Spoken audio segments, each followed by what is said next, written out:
We are glad to welcome you on the Hard Reset YouTube channel, and in this video I will show how you can make a shared playlist on Apple Music.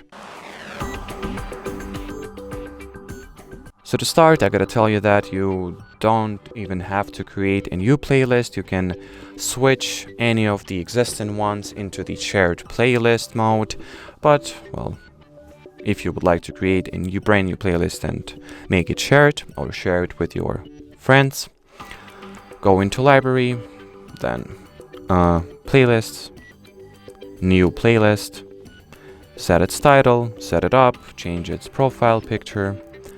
Now, well, you can add some music to it, obviously. And in order to transform it into the shared format, tap at these three buttons at the top, collaborate, start collaborating, and that'll be it. I mean, in my case, there is some ownership problems. I have no idea why, but that's fine. Anyway, that'll be it for this video. Thanks for watching, and bye-bye.